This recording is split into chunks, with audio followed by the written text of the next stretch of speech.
Invitación. Siempre un honor presentar en nuestro querido servicio de oftalmología del Hospital de Salvador. Mi tema es consejo y tips en el manejo quirúrgico de la retinopatía diabética y algunas cosas más. No tengo ningún conflicto de interés.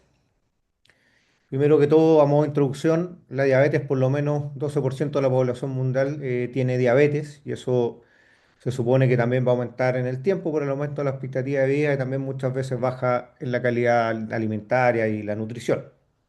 Por ende, en Chile por lo menos hay 2 millones, 2 millones y medio de diabéticos.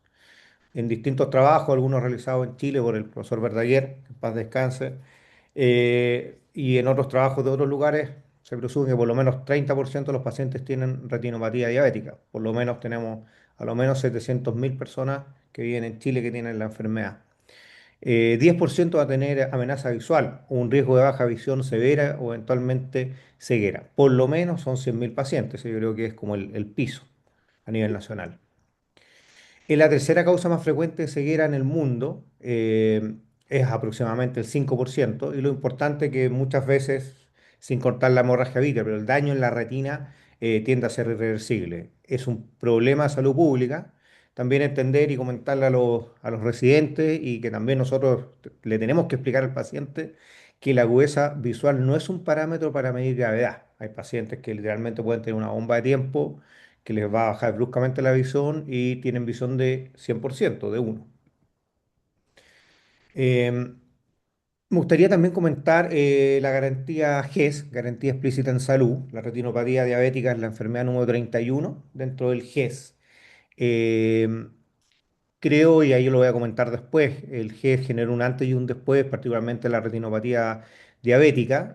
Hay un acceso universal si es que el paciente tiene la enfermedad. eh, Tiende a pagar cero en el caso de FONASA, en la privada, el ISAPRE, pagar un 20% y se atienden según sospecha diagnóstica y diagnóstico de tratamiento, ya sea en un CRS, en un CEFAM, después son derivados eventualmente a un CDT, al hospital, y en el caso de las clínicas privadas también hay mecanismos de derivación con clínicas asignadas. Hay tiempos prudentes, estudiados, que sin ir más lejos, varios de nosotros participamos en su momento hace, 12, 15 años atrás, para ver los plazos, distintos colegas de nuestro servicio. Para el diagnóstico, 90 días desde la sospecha y el tratamiento, 60 días para láser o vitrectomía si es una retinopatía diabética no proliferante y si es proliferante, esto baja a 30 días. Lo único que quizás está en desmedro es que no está asegurado el OCT, que igual se hace obviamente en los servicios, y también el tratamiento de antiangiogénicos. Sin ir más lejos y no comete una infidencia, el año 2012 se trataron de incluir antiangiogénicos como son em, medidas ministeriales. No querían incluir a Bastín, querían incluir en su momento el que estaba, que era el Lucenti, pero obviamente la canasta subía en millones de dólares y al final no fue incluido. Obviamente igual se trata con antiangiogénicos. Volviendo al tema del punto de vista quirúrgico, hay casos clínicos que son accesibles, otros muy, pero muy desafiantes.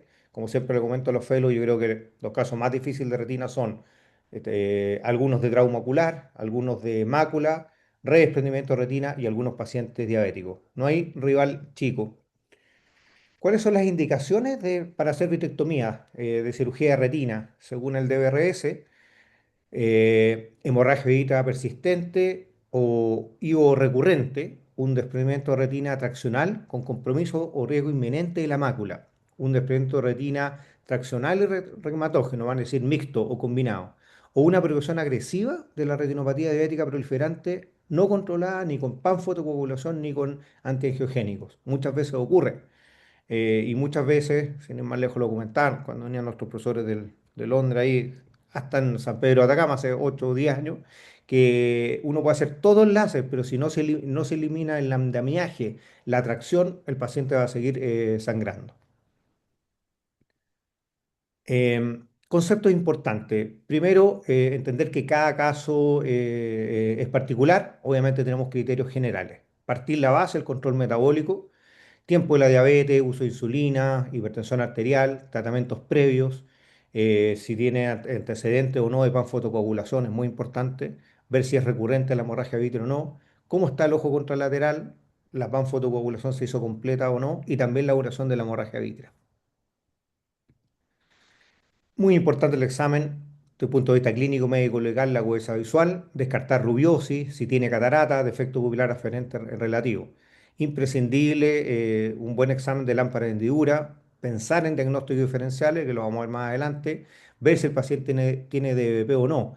A veces, muchas veces nos ocurre diabéticos que tienen una retinopatía diabética proliferante, no han sangrado, ante el mínimo trauma pueden hacer un DP y sangrar. Ocurre, en la U no nos pasa, realmente mínimos traumas, pacientes diabéticos llegan con hemorragia vítrea. Idealmente, si se puede, no hay una hemorragia vítrea densa, bien digo, pedir un OCT, eventualmente una angiografía. Siempre son importantes las imágenes. También es muy importante porque nos sirve para documentar. Desde el punto de vista médico legal, creo que tenemos y debemos entender que la medicina ha cambiado y es importante tener documentos que respalden nuestra conducta o respalden y demuestren la gravedad de la patología que tenía el paciente. Si hay una hemorragia vítrea densa, ecografía, y siempre, si vamos a hacer cirugía, consentimiento informado, desde el punto de vista médico legal, es imprescindible.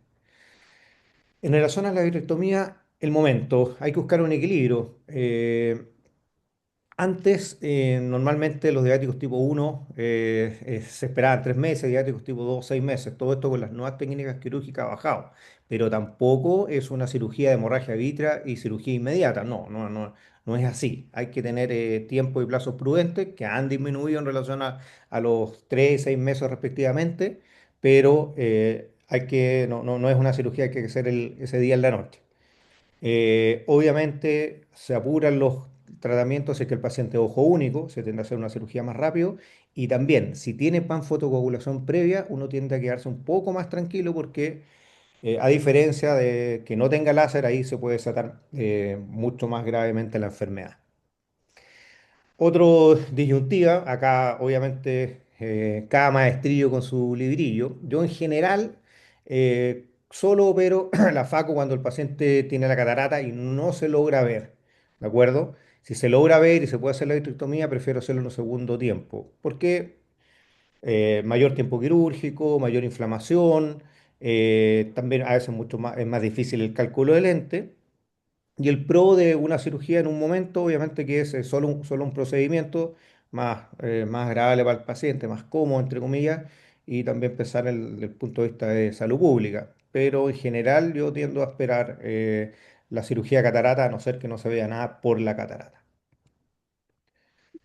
Algunos casos este paciente con una retinopatía diabética proliferante, con grandes proliferaciones fibrovasculares, siempre el andamiaje de proliferación lo toman lo van haciendo el nervio óptico y los grandes vasos. Ahí es donde se producen las grandes proliferaciones fibrovasculares. Por eso nasal no tienden a haber grandes proliferaciones fibrovasculares o extrema periferia, sino que la patología se produce en el polo posterior.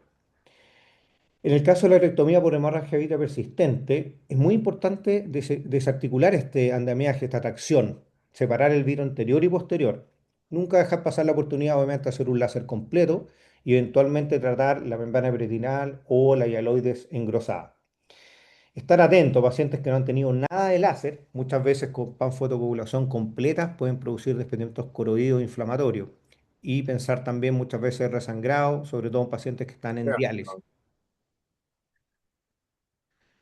Hemos ido cambiando. Yo en general la mayoría que ocupo es técnica 23, pero también nos hemos pasado a harto 25G. Con ello podemos eliminar la tracción antero-posterior en forma completa, segmentar buscando planos seguros. A veces se producen pequeños agujeros en el polo posterior, no en la mácula. Esos agujeros son tratables, muchas veces son tan pequeños que al eliminar toda la tracción vítrea andan bien. El polo posterior es la prioridad sobre la retina nasal, sobre todo también la periferia extrema. Como yo le comentaba, los andamiajes base para que se produzca la proliferación fibrovascular es el nervio óptico y los grandes vasos, sobre todo las arcadas temporales. Ahí es donde se producen las grandes proliferaciones. Hay que delaminar, segmentar o eventualmente sacar en bloc, hacer la panfoto completa y también muy importante saber detenerse. Muchas veces lo perfecto es enemigo de lo bueno. y a veces menos es más. También aquí agradecer al doctor Stevenson que me prestó este video, paciente diabético con una retinopatía diabética proliferante, hemorragia vítrica persistente. Muy importante ahí aprovechar, hacer todo, completar el láser, y eventualmente dejarlo con tamponaje, que vamos a comentar los tipos de tamponaje que podemos usar. Todos los despedimentos de retina traccionales son difíciles, la mayoría, algunos requieren de coadyuvantes. La mayoría de las veces con 23, 25G se puede hacer el trabajo. Esto ha cambiado mucho. Antiguamente el 20G, no sé si ven en la foto, pero la boca había un espacio entre la boca y la punta del director. Ahora es mucho más periférico, entonces el acceso que nosotros podemos lograr y llegar a hacer vitrectomía es mucho mayor. Pero cuando no se puede hacer, podemos tener y saber que tenemos algunas alternativas de tratamiento. Por ejemplo, este paciente diabético con una retinopatía diabética proliferante, se fija en una gran proliferación fibrovascular a nivel del nervio óptico, eso tracciona y produce sangramiento. Como ustedes ven, uno puede primero separar el vidrio anterior y posterior, como la boca del vitrector está más periférica, muchas veces uno puede hacer vitrectomía y con el mismo vitrector ir comiendo esta proliferación fibrovascular, entendiendo que siempre hay que respetar el plano de la retina.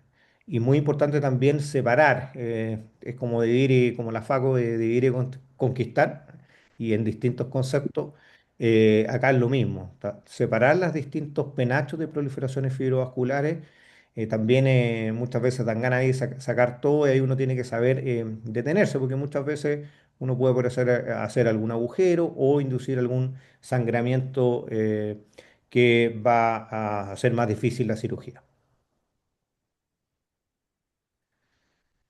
Uso de antigiogénicos preparatorios facilitan la cirugía, producen menos sangrado, menor tiempo operatorio. Se recomienda generalmente de 2 a 7 días antes de la cirugía. Algún caso, por ejemplo, con retinopatía proliferante muy avanzada y después posterior a la cirugía con adecuados resultados postquirúrgicos. La discodisección es útil en adherencias amplias, cuando hay una proliferación de media periferia o el ecuador, en desprendimientos mixtos, o también cuando hay una escasa separación de la hialoides posterior, podemos usarlo. La técnica bimanual ayuda, no es necesario en todos los casos, hay nuevas chandeliers que permiten una fácil instalación y con eso podemos tener una alta combinación de instrumentos para poder delaminar y segmentar. Bueno, el tamponaje en general, si no hay ninguna lesión, ningún sangramiento, uno puede dejar suero líquido, pero eventualmente uno puede ocupar aire o eventualmente gas. Generalmente el aceite de silicona yo lo uso cuando ya son casos muy, pero muy avanzados, con proliferaciones extensas. Y siempre lo comento, el aceite de silicona da una falsa seguridad porque uno, siempre el mejor tamponaje que se distribuye totalmente en todos los lugares es el gas. Acuérdense que el aceite de silicona al final es una burbuja que se distribuye bien, pero también en ciertas zonas no la cubre completamente. Y también algunos estudios que tienen más lejos uno del doctor Moya, que demuestran que puede ser neurotóxico a la retina y al nervio óptico. Entonces, obvio, el aceite de silicona es una coadyuvante, pero entender que tampoco es la panacea. Algo más, quise agregar algunas cosas que van más o menos ligadas a la retinopatía diabética y la hemorragia vítrea. Sin ir más lejos, la hemorragia vítrea, en general, es una patología, un motivo de consulta frecuente para los oftalmólogos, imprescindible obviamente la acuosidad visual, la presión intraocular, ver los antecedentes, si es miope, uso de anticoagulantes, si hipertenso diabético, pensando en una trombosis venosa, trauma, obviamente pensar en retinopatía diabética. Como ustedes saben, las causas más frecuentes de hemorragia vítrea es DVP, retinopatía diabética, trombosis venosa, trauma ocular. Eso se llevan el 90% de las causas de hemorragia vítrea. Y después otra, ILS, COATS, macroneurisma, TU, distintas patologías. Un examen oftalmológico completo, ver si es fáquico o no. Obviamente evaluar ambos ojos. Si no se logra ver la retina adecuadamente, pedir una ecografía. Los diagnósticos diferenciales, DBP, desgarro retinal, trombosis venosa, trauma, una membrana neovascular, síndrome de Terson y otros. ¿Cuándo hay que actuar inmediatamente? Esto también lo enfocamos desde el punto de vista del trauma ocular. También si hay un desgarro, o si hay un cuerpo extraño intraocular, infección, un ojo abierto o DR, obviamente considerar la vitrectomía inmediatamente. Al contrario, si no están esas patologías, considerar según la evolución el momento de la vitrectomía.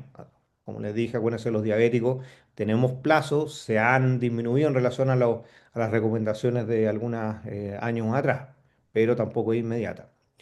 Si no hay indicación de cirugía, control clínico semanal, ecografía cada 2 semanas. Siempre la visión, la presión ocular y siempre pensar que eventualmente voy a hacer un glaucoma de células fantasma. Ya el glaucoma a los 100 días.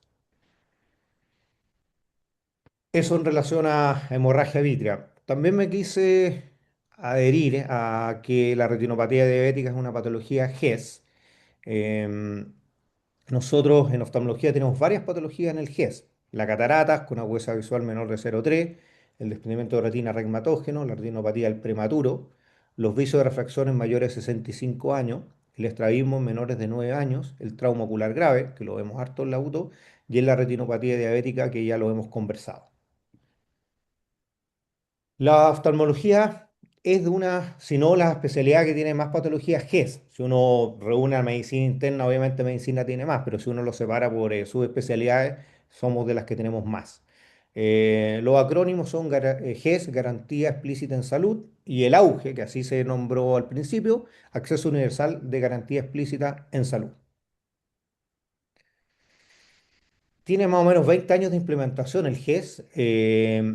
Traté de buscar un poquito la información, no había tanto y alguna era muy dispar, pero la notificación tiende a ser baja, pero sí cuando se notifica el cumplimiento tiende a ser alto. Quizás comentarle a los médicos más jóvenes, yo estaba recién recibido de oftalmólogo, me recibí en el 2002, esto ya partió el 2004, habían hartos miedos desde el punto de vista de los médicos, de los pacientes y de las autoridades para ver cómo iba a actuar, si iba a ser bueno o malo, si no iba a aumentar o disminuir el trabajo, no se sabía. Ahora, a más de 20 años, entendemos que tiene varios pros, que hay un acceso a un tratamiento seguro para ciertas patologías y eso es muy bueno y ha aumentado la cantidad de patologías GES. ¿Cuál es el contra? Que muchas veces hay un sesgo o ciertas patologías que no son GES que tienden a disminuir su Ah, qué cantidad buena. de acceso a la cirugía. Conche su madre. Y eso obviamente no es adecuado. Ahí aparece un angelito por ahí. Puta que pava, weón. Eh, entonces, lo otro también, sin ir más lejos, eh, una de las patologías que siempre nos preguntan los pacientes, y muchas veces se ha pensado si se incluye en el GES o no, es el glaucoma. Sin embargo, el glaucoma también, si se incluyen, serían millones de dólares que el Estado tendría que asegurar e invertir, tendría que hacer una garantía explícita en salud para que se cubra la patología. Por ende, hay algunas cosas que todavía pueden mejorar. Si hacemos esto, lo ponemos en la balanza, claramente ha tenido un impacto muy importante en la mejoría de la salud de los pacientes. Para ir terminando, recordar las indicaciones según el DRBS de vitrectomía en retinopatía diabética, hemorragia viral persistente o recurrente, desprendimiento de retina traccional con compromiso o riesgo inminente de la mácula, desprendimiento de retina traccional con regmatógeno, vale decir combinado, una progresión agresiva de la patología a pesar del láser o del uso de anti-VEGF.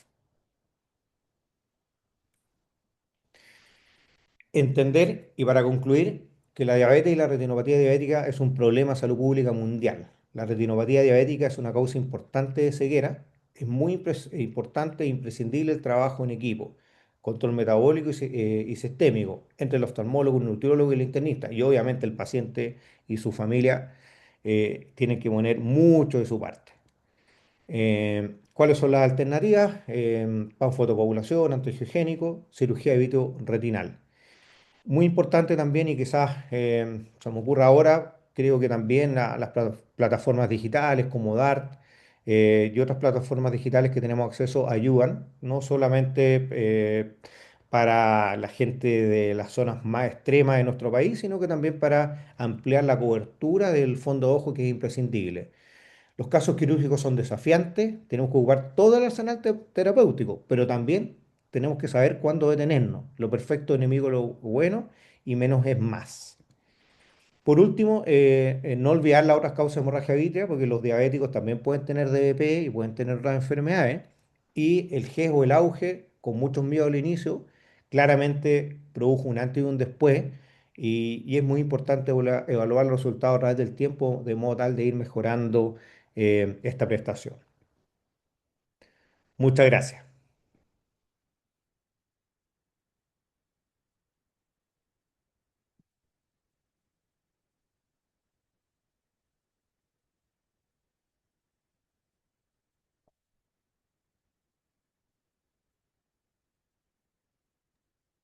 Doctor López, ¿podría dejar de compartir pantalla, por favor? Ya,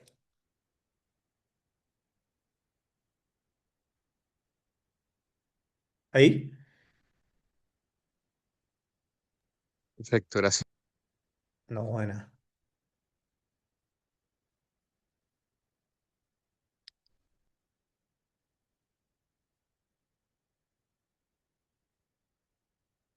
Se ofrece la palabra.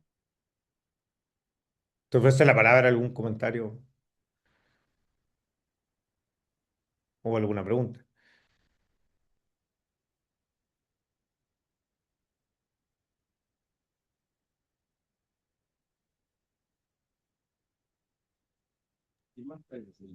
Mauro,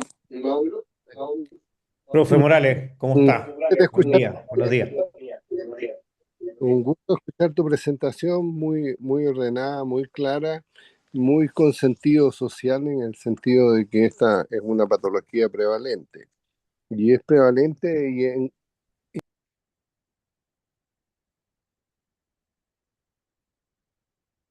Se perdió el audio, profe.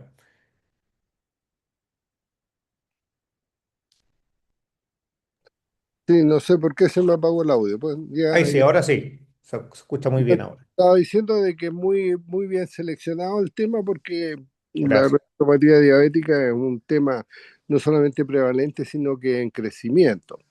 Mm, Eh, Respecto, digamos, a las garantías auge, tienen el lado positivo que le agregan recursos, digamos, al tratamiento y al agregarle recursos, obviamente que eso trae un impacto positivo para la población. Eh, mm, Desafortunadamente toda esta tramitación de leyes tiene un contenido político y yo recuerdo de que antes de que se declarara auge la diabetes, se declaró auge la retinopatía diabética, lo cual es mm, un sinsentido, puesto que si uno amplía la base de la diabetes va a tener muchos pacientes con retinopatía diabética y en realidad todos estos tratamientos hay que considerarlos como un poco paliativos y lo que uno debiera hacer es tratar de evitar que el paciente tuviera retinopatía diabética. Si tiene retinopatía diabética, tratar de irlo pillando en la mitad de la pirámide, es decir, hacerle fotocoagulación o panfotocoagulación. Y el uso de anti-VEGF también tuvo un contenido político, digamos, puesto que mm, laboratorios, como tú lo señalaste, trataron de poner, de prohibir las moléculas baratas, como era el Avastin, y sí. poner moléculas caras, digamos, como era la que tú mencionaste. Entonces, todo, todo este enredo entre política y medicina, digamos, al final la conclusión que uno saca es que lo positivo es que se agreguen recursos para la atención de salud. Respecto al uso de anti-VEGF, digamos, hay que recordarse que si uno lo usa como antes de hacer una vitrectomía, estás obligado a hacer la vitrectomía, porque estos pacientes que Mm, son proliferantes, si uno les pone el anti-VEGF, digamos, puede hacer un crunch, es decir, retraerse toda la membrana fibrótica que cubre la retina y despegarse toda la retina. Entonces, si uno lo pone entre 2 y 7 días, en realidad ese día ya debiera estar operando el paciente y esto es bueno tenerlo en cuenta porque en el servicio con frecuencia, porque falla la arsenalera, falla el equipo, falla cualquier cosa, suspendemos cirugía, llega una urgencia muy recontra urgente que supera la urgencia Entonces, una vez que uno puso el anti-VIH, está como obligado a ir a la resolución del caso quirúrgicamente, porque si no puede hacer correr más riesgo al paciente que el que tenía antes de inyectarlo. Muy bonita tu presentación y tus imágenes, y muchas gracias por ello, pues, Mauricio. Un gusto de verte nuevamente. Muchas gracias, profesor Morales, por sus palabras y sus comentarios. Concuerdo totalmente con usted. Lamentablemente a veces hay equilibrio de salud político, sin ir más lejos, y no cometo una infidencia. Hace varios años atrás, cuando el GES igual ya tenía también varios años, un ministro dijo que habían concluido que el GES se tenía que suspender porque iban en desmedro otras patologías. Después hubo cambio de ministro y no quedó en nada. Entonces al final a veces va más allá de la salud. Ojalá que esto siga mejorando y bueno, se pueden incluir más patologías y también con todo el tratamiento pertinente. Gracias, doctor Morales.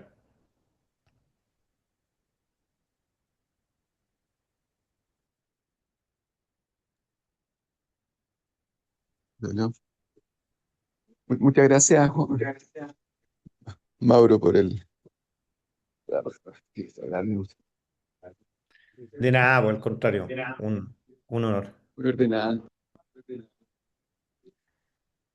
Te quisiera comentar algunas cosas respecto a muchas veces llega pacientes con hemorragia, pacientes diabéticos con hemorragia vítrea, y uno ve un poco la retina.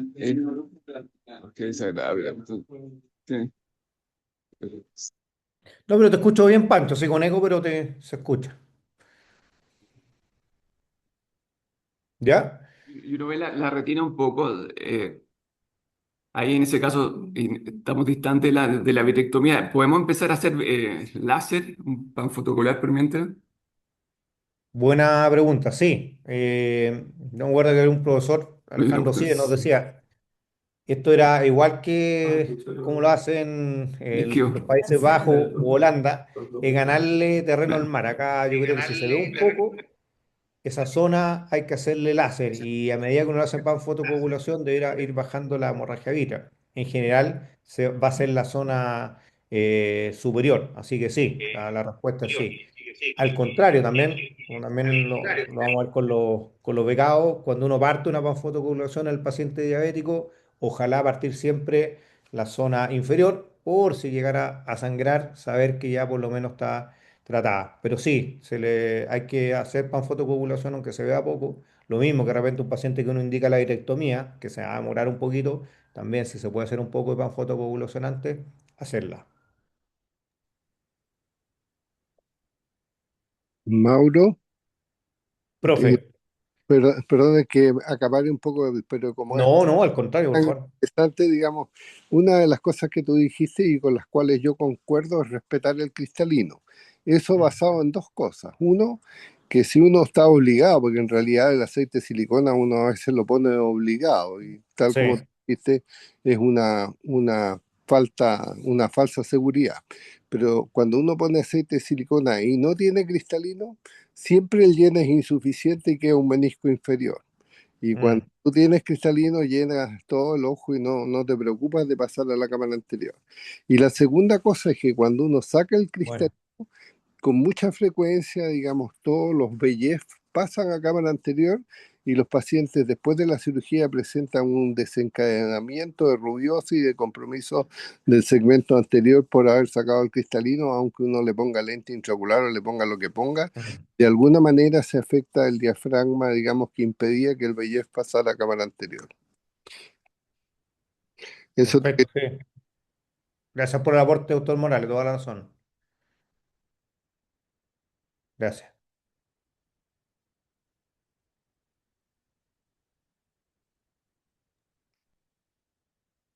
Muchas gracias por tu presentación, te agradecemos. Y nos Gracias a vemos la usted. próxima semana.